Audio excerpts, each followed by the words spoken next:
enjoyed the film this evening. I'm Essence Wilson, co-founder and chief strategy officer at Communities First. You can give a round of applause for the film.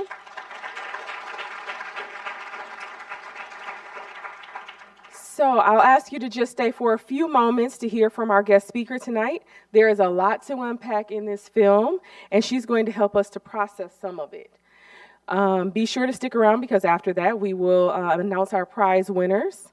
And if you're interested in learning more about the filmmaker, Antoine Lindsay, you can listen to an interview that I did with him, and it'll play on social media on Facebook and YouTube on Saturday at 2 o'clock. You don't have to be there right at 2 o'clock. You can watch it anytime after that because we're definitely going to leave it posted.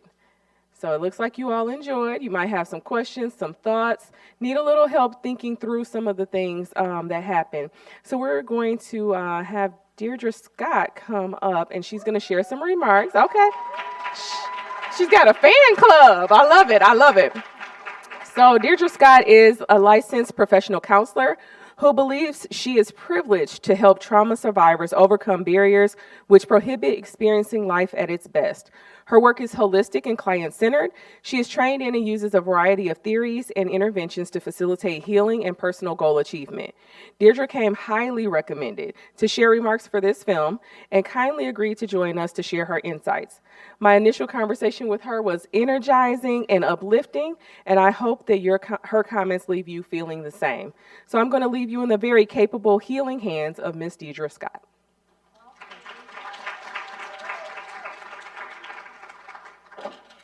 Hello, everyone. All right.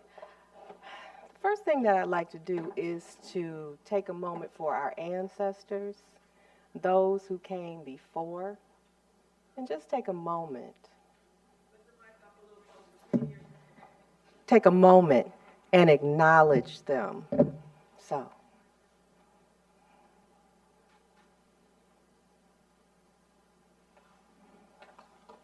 I say, all right, wasn't that a wonderful film? I mean, so enlightening. I watched it when I was asked to do this. One of the things that I said to Essence was, I wanted to know who had referred me and recommended me for this, because this is my passion. This is my passion. In my therapy work, working with people who have trauma is what I'm trained to do. It's my passion. Intergenerational trauma is something that is near and dear to my heart, helping people of color heal from all that has come before. There were several questions that Essence sent to me that she wanted me to kind of go over as I talked with you. One was my insight about the film. Film is awesome. It really, truly gets to the heart of our traumatized struggle as Black people in this country. I say Black people, not African Americans, because if you're Black in this country, there's no distinction in the way that you're treated. You're not able to claim nationalism and then avoid the very broad brushstroke of oppression given to the survivors of former slaves that are born here. As the film points out, we're not seen as individuals. We're seen through assumptions, prejudices, and fears, which compound our trauma. The therapist that was on in the movie, she was very, very passionate about the fact that one of the remnants from slavery is that we are not seen. And not being seen then and now continues to compound our trauma. Just wanted to go a little bit, because there's so much information. I was given 15 minutes. I want to let you guys know. So you probably have to pull me off with the hook, because I have so much that I need to say or I want to say to you. But intergenerational trauma, that's what we call it today. Before that modern day term, it was simply what we did to survive. How do we know? Because we're here today. It clearly was the way that we had to be. It was effective. We survived when many didn't. No apologies are needed from our ancestors, none. They did exactly what they needed to do so that each of us could occupy this space and this life that we're in right now.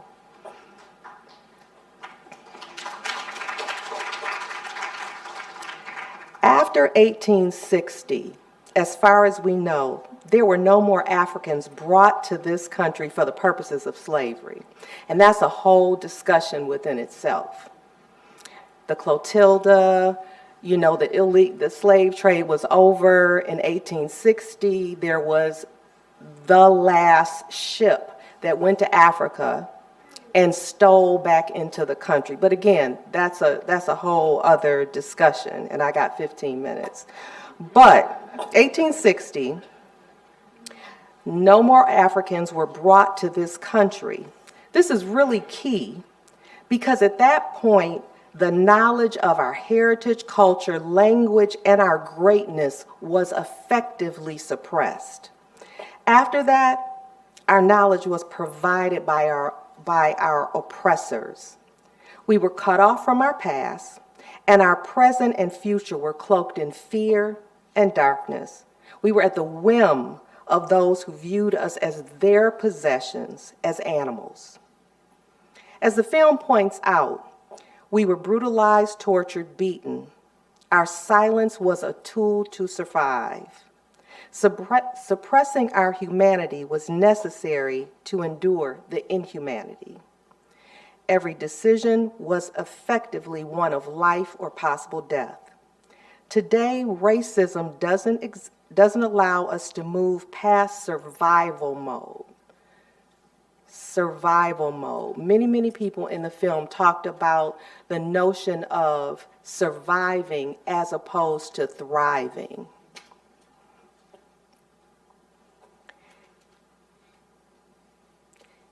As we operate in survival mode, we're using survival tactics that have been passed down through the generations, and essentially we then pass them on to our children, husbands, wives, and each other in that effort to survive. Our systems are created and set up, our minds, our bodies, so that we can survive. Can you conceive of notions of safety if your main concern is to survive? Survival, the bare necessities. Safety is a notion that for a lot of us is not something that we take for granted. We have achieved freedom, but we are not at liberty to be free from the remnants of slavery. We're still oppressed, therefore fear, anxiety, depression, accompanied by anger, rage, and resentment, are present in our lives. If our crime, our offense to this society is being Black, can we ever prove our innocence? I want to talk a little bit about complex trauma, or little c PTSD. In our community, it is the result of this intergenerational trauma that still manifests itself within our families. Complex trauma happens by being in relationship with each other. It's key to know that with big PTSD, that is the result of war, drive-by shootings, tsunamis, things that can happen to us that literally there has to be a threat of death. With small c PTSD, that is the trauma that we experience being in relationship with each other.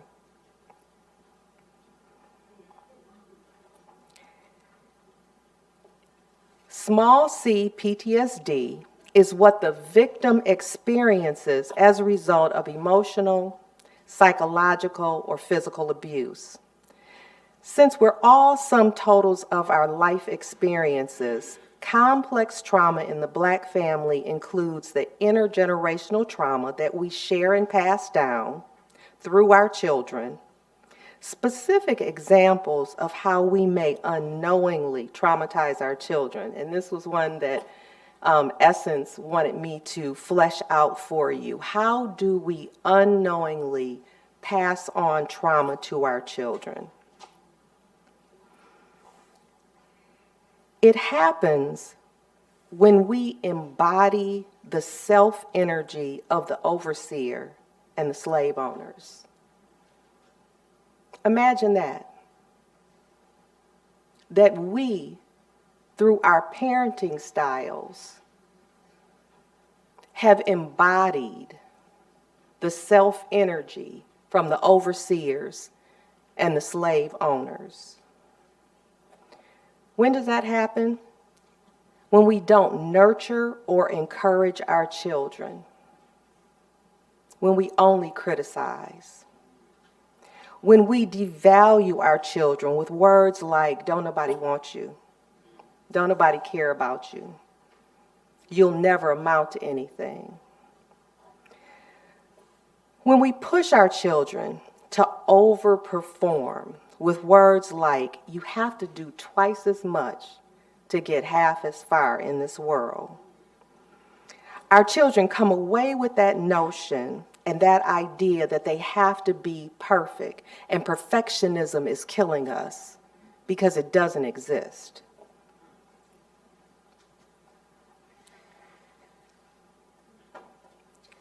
Another way that we pass on trauma to our children is when we are so busy struggling to survive that we forget to enjoy our children and our families. We begin to treat them like they're a burden to us. We say things like, we've sacrificed ourselves to have you.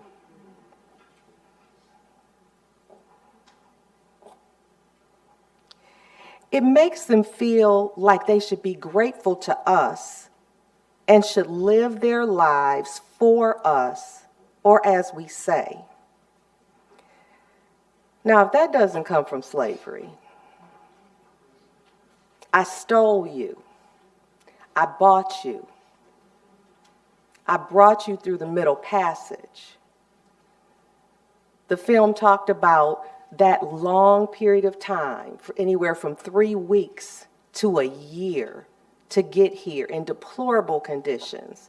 But yet you should be grateful. That savior complex, I have saved you from something. And as we saw in the film, they hearken back to the fact that our civilization, Africa, was thriving far ahead of any other civilization. And so therefore, did we really need any saving? But there's that notion that I'm going to treat you this way and you should be happy and grateful for it.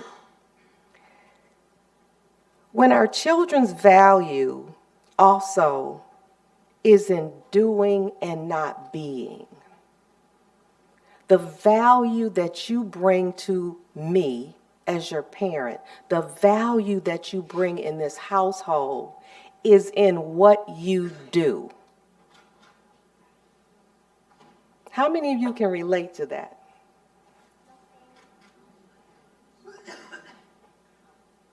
It makes us anxious, and in that anxiety, we have a restlessness. And that restlessness then becomes something that we must do in order for us to burn off that anxiety. Another way that we pass it on to our children, this trauma, is the adultification of our children. We reward and award our children for giving away their childhood. We don't allow our children to be children. we push them towards adult themes, responsibilities. We say things like, stop acting like a kid and grow up. We also sometimes hand adult responsibilities to our children when we need help as the adults. I hear story after story of children that took care of other children to help out in the household. But within that, those children never felt that they could have their own childhood. Another way is when we tell our children that they have to be strong, they can't ask for help because it will show their weakness. Also, suppressing and repressing emotions. Telling our kids, in the film, they said, "What are you crying about? I'll give you something to cry about. I don't want you to show your emotions. Little boys don't cry. You're going to be a man. Stop your crying," as opposed to allowing our children to express their emotions, to talk about the things that are bothering them. And lastly, when we punish all of our children when only one of our children does something wrong, that harkens back to slavery.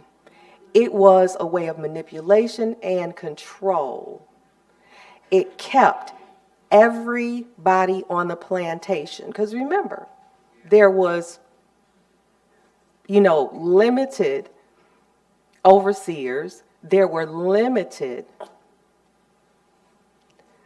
slave owners and their family, and there could, in instances, be many slaves. And so how was this imbalance of just people contained? And it was through those types of brutalities that were seen by all if one went wrong. We also, at times, punish our children for even thinking about making a poor decision. We don't reward our children for changing the direction of their decisions. How dare you even think to do that? And we take it very personal, as opposed to looking at, this is how our children grow, this is how our children learn.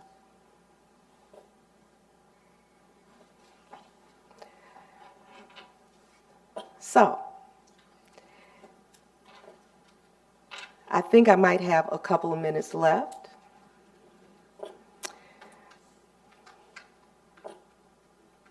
I have 2 minutes left. Okay, all right. So with that, I want to talk about just a little bit about what I see as a therapist with Black people coming who have